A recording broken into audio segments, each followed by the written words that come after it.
Welcome to the Real Food, Real Fast Cooking Club. I am health coach Angelle Batten here with... I'm Chef Jackie White from Prep Like a Chef. And what are we going to show people how to do in this class, Jackie? Today's class is going to focus on making chicken stock. We're going to do both prepared from leftover bones and a fresh chicken. So I know with my clients and people that I work with, I am always talking about making your own chicken stock because from a health standpoint, it's so healing of the gut, and so many people have food sensitivities and all kinds of issues, and so chicken stock is ideal for just supporting immune health, gut health, all of that.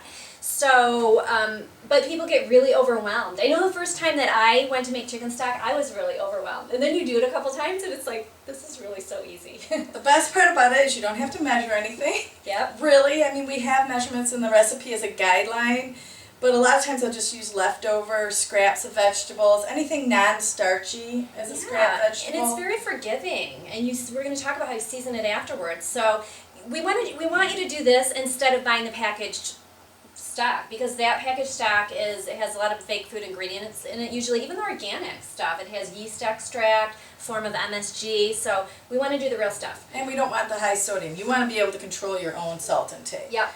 So okay. Making your own stock puts you in control. So let's show them how easy it is. So I have here... We have the dueling stock. Yes, I have bones that I had left over from a whole roasted chicken. I roast a chicken every week, so I have a lot of bones. So I usually end up having to Ziploc bag some and freeze them. So it's important to start with cold water. So if this was frozen, this was actually a fresh chicken today, but if it was frozen, I'd rinse the bones before I put them in my pot, because just for impurities, the stock won't be as pretty in color. And so, I take shortcuts and I barely ever rinse anything. So we have the fresh chickens. We have our fresh pastured chicken here, this one. So I just put it in there like that. What do? Do you rinse that? Do you rinse if you do fresh? If it was frozen, I would rinse it. Okay. So then I just add a splash of apple cider vinegar. So that's going to help get the minerals out of the bones and into your stock, which we want. And if you made stock before, or broth, you will notice that once you add this, you're going to get a thicker extraction. So it won't be so much like colored water or chicken flavored water. It'll be, you'll feel it more on the tongue. So that was something I learned years ago, and it's just been a great benefit because my stock has a better body to it. It has more body to it. Okay. So I do not, at this point a lot of chefs add a sachet bag or flavorings.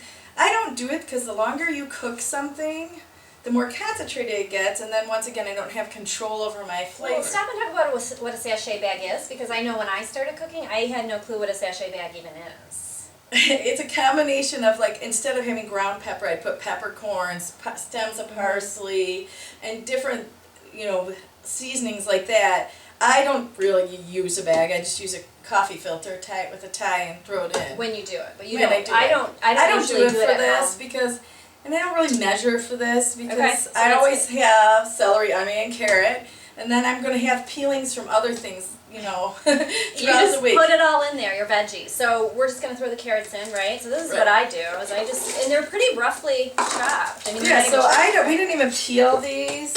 We literally just went chop, chop, chop, chop, chop. It doesn't matter. We're going to cook it. I'm going to overflow here. I even have the butt piece in there. I keep the... That's like the belly button of the carrot. Right, so I also kept the leaves to my celery. Yep. And then I think I'm going to overflow. Now, this is funny. I came and Angelle only had red onion. Oh, yeah. In my world, I use red onions for cold food.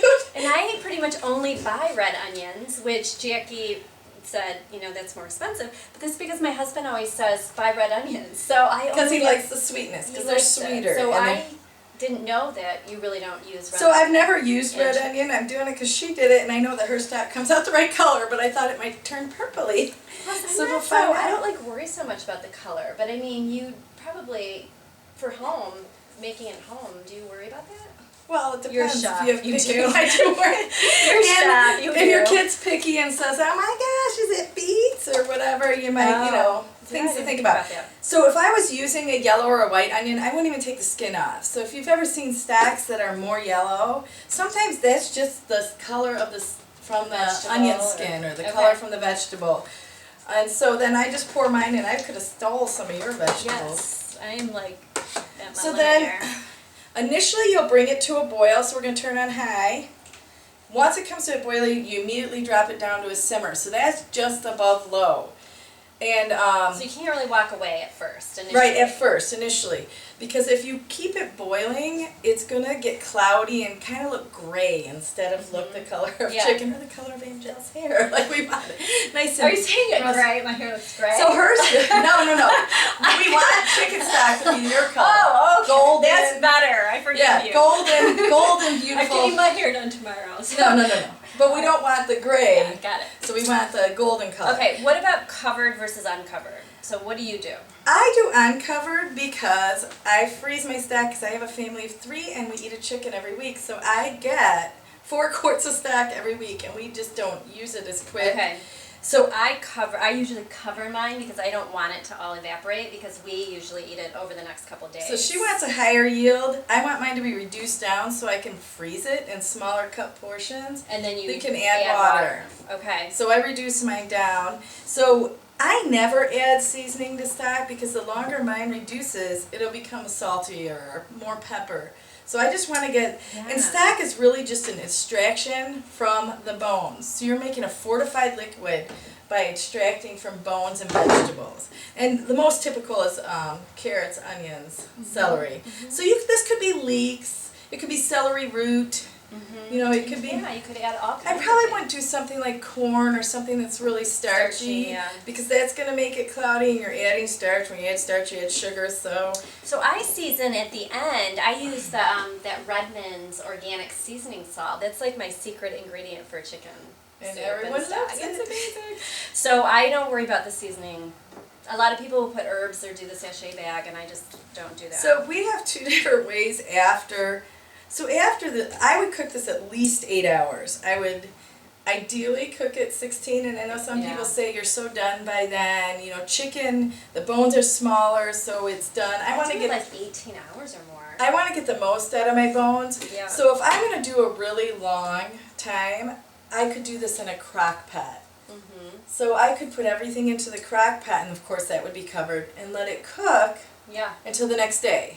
So stock can be made in a crock pot, so that is really easy. And some people do perpetual stock. They leave it in the crock pot for days and just keep taking some stock out and adding water. I don't really like, after a couple days, how that tastes. To me, it has a kind of a funky taste to it. Neither me. I just love rich stock. I like that first taste. Sometimes I will have frozen stock, but I pour over my new stock and make a double stock because I like it to be really chicken. Okay, so let's talk about straining. So we've simmered it, right? It's a simmer. Is that right? So you're simmering for 8 hours, at least 8. Yes, and you're gonna get some stuff that floats on top. So it's up to you if you want to remove it. I usually remove anything that's gray. Yeah. I remove it if it's like really obviously kind of grayish, but other than that, I So I don't, for home use, I don't really strain off major amounts of things. This is a pasta pot. Yeah. So when mine's done, I just pull it out and I kind of let it sit here and drain all the liquid out. And I then I can dump everything. I don't have it out here, but a metal bowl and a colander. And so I just actually scoop the chicken out and put it in the metal bowl. Like, you would probably laugh at how it's probably more difficult than it needs to be. I need to buy one of these. To visit you. So, but you know, and then when I'm using fresh chicken, then I just kind of take out some forks and open it up and let the chicken cool. So then I'll be able to pull the chicken meat off. And you use your chicken meat. Yeah, no, but that's a good point, because I don't leave if I'm using a full chicken, a fresh chicken, I don't leave that in there for 16 hours. As soon as that's cooked, so a couple hours. Oh, I don't even do a couple hours. I mean, it's just because I get busy and I come back in a couple hours. But yeah, within a couple hours I take that out and then take the meat off of the chicken and then put the bones back in and continue to cook it for 16 minutes. And then you save that meat to make your... Yeah, I either use it to make soup then, or I use it to make salad or whatever I want to use it for. Or to make the chicken... the soup that we're going to make at the end today. The Nana's soup. So then, after this bad boy's done, I should grab one that... I don't know if I can show you. So I made stock, and you'll see that this is not clear. So And it's kind of brownish, and a lot of stocks, if I would have strained this through a coffee filter and a strainer, I could get it to be just that crystal clear. which if you worked in a high-end restaurant, you would do. I would do. I would probably put egg whites in there. We're cooking for home, and I do like rustic food, and I don't want to take any minerals away. I don't want to take anything that's going to add Yeah. nutrition. Okay, so if we're not using it right away, like over the next couple days, then for soup or whatever, then storing, what I would do is cool it at room temperature and put it in a glass storage dish. Correct. And then I put it in the freezer. Correct. So you If want I'm to gonna, cool it like, before it goes into a refrigerator or freezer. And then talk about how the top, then you have this layer of that fat on top when it cools in the refrigerator or the freezer. So the It's fat jelly. layer will, Go ahead. it'll be on the top, like a raft on top of your Yes. stock. Both her and I keep it because we like animal fat. We believe it's good for you. It's better than fake fat.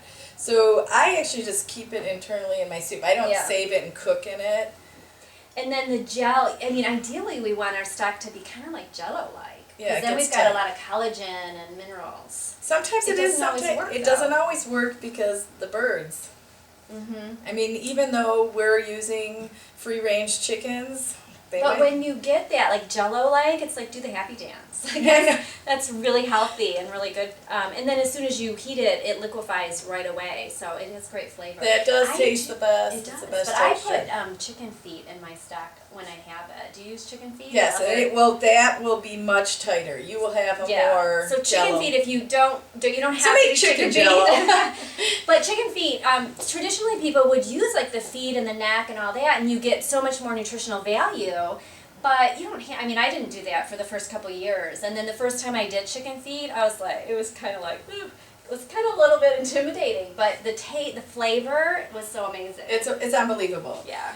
So when I do store it, I'll store a large bunch of it, and then I'll store some that are ice cubes. Okay. And I'll store just small little 2-cup things so that I have stuff to saute You're vegetables so in, organized. or That's to cook other things in. Because Okay. when I can choose to not use water and I can use stock and fortify a recipe, like today we could, later on we're going to be making a mashed cauliflower. So instead of cooking it in water, we could cook it in stock and get more benefit. More minerals that we need. Yeah, so we want to add nutrition to everything that we can add. Okay. So we're not talking about taking things out of your life, we're talking about putting good things in. Yeah, and really once you do this, if you haven't cooked stock before, once you do it a couple times, it's really easy. Especially if you do the fresh, talk your spouse, your husband into deboning for you. that's something I do too. Mike, it's time to debone the chickens. But anything else that you can think of that people are probably wondering, or if they haven't made stock before, or even if they have? We kind of touched on a lot. Yeah, I think So- we're there. All right, so the key to getting the most out of this Real Food, Real Fast Cooking Club is to actually schedule time. You know, watch the videos. You're going to have a skills video and another video we're going to teach you about making the Nana's chicken soup using the stock. But make sure you schedule time to watch the videos and then to actually get in the kitchen and make the stock, make the soup, right? Yeah, watching the video is the easy It's part. like sitting in front of the TV and watching all So the in cooking other shows. words, it's time to get cooking with real food real fast.